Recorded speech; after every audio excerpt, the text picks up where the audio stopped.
Sup, y'all? Happy Thursday. Today, the Astros play against the Rays. They try to clinch. They have failed to clinch for like the longest time now. But today, a win does clinch them the American League West. They need to win at least this game, or the next game, or the next game, or the last game. So they have 4 opportunities to clinch by themselves. The Mariners are not losing anytime soon, so let's honestly get that done. They're on the bump today. They're against Colin Mchugh, who's on the bump today. And Colin Mchugh has been one of the most underrated pitchers in all of baseball this season. Good thing he's an opener, though, because he's not going to pitch a lot, but he's been straight up nasty. His FIP, xFIP, expected ERA, all that, it's disgustingly low, which is good. So good thing he's not going to do too much today. He has a 1.6 ERA. He's been having himself a career year. And we only have to deal with that for like two innings, hopefully. Hopefully 2, maybe 3. I just hope he gets out really quickly. Maybe we pounce on them. Who knows? The Astros have been like an enigma all year. They've done well or bad against good pitchers, and they've done well or bad against bad pitchers. It doesn't matter who you have on the mound. It's just whether the Astros can do something or not. And a lot of times they can, but also a lot of times they can't. The Rays are leading off with Brandon Lau. He's been absolutely on a tear as of late. So they need to find a way to like shut him down. He has 35 home runs this season. Let's keep it that way, please. Thank you. Randy Rosarina, he has not been the home run hitter that we saw in the ALCS, but he's still been very good. He is still the front runner for AL Rookie of the Year, despite having really slow start to the season. He's going to hit second. Wander Franco's hitting third. Here's our game plan for him. Keep him off the base. We were so close to doing that 2 nights ago. We almost ended his streak, but nope. Brooks Straley had to walk him, and he extended his streak yesterday with a double. He got on base 3 times. So that streak wasn't ending yesterday. Let's try to end it today. Let's like end it before the season ends, please, because this dude's doing too much, and we gotta calm down there.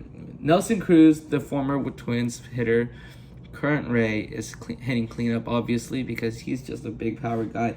Let's limit him too. Lance McCullers, super nasty with the slider.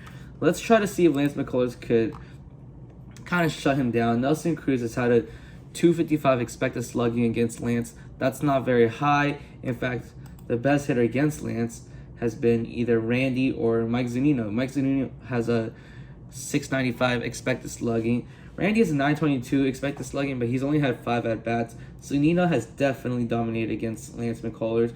And good news for us is that he's hitting 8th today. I thought he wasn't in the lineup, but he is in the lineup. He's hitting 8th. So let's see if Lance could get to the bottom of the order. And then, if Zunino does something, let's hope that's with nobody on base, because Zunino does dominate Lance McCullers Jr. Austin Meadows is hitting 5th. He is always dangerous. He just pops up anytime.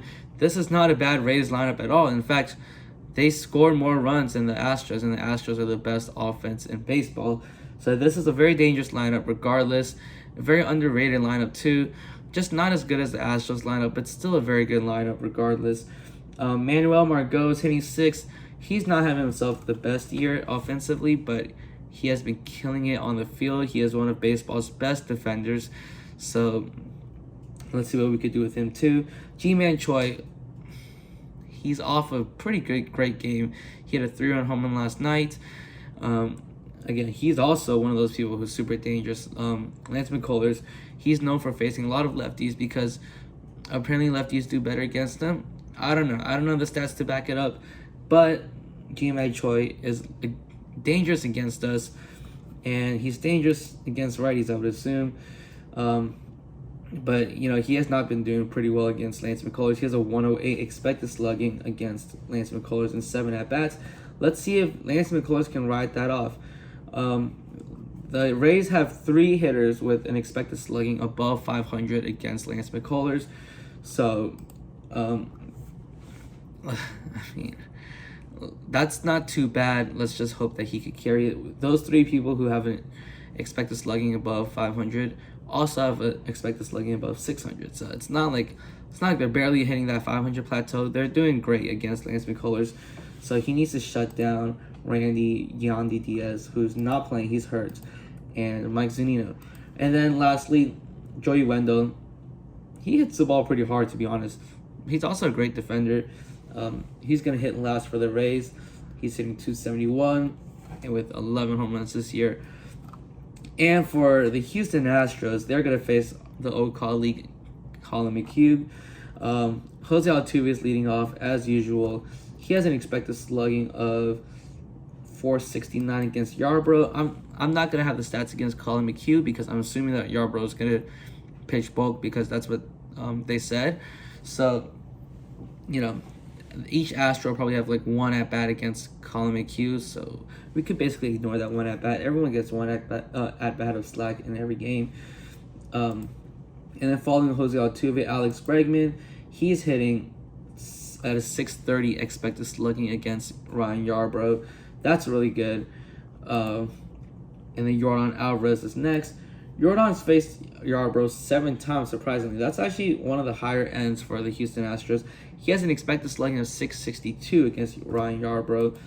Yuli Gurriel has the highest expected slugging of the squad against Ryan Yarbrough. He has a 663 expected slugging. Kyle Tucker, he's been one of the hottest hitters in baseball. He's the best Astros hitter this year. He has an expected slugging of 539 against Ryan Yarbrough. So, a lot of our guys have been putting up a pretty good contact against Yarbrough. Next up, Carlos Correa hitting 6th. I mean, what other lineup would Correa be hitting 6th in? Michael Brantley hitting 7th. I think that should tell you a lot about our lineup. This lineup should be able to get it done. Just saying.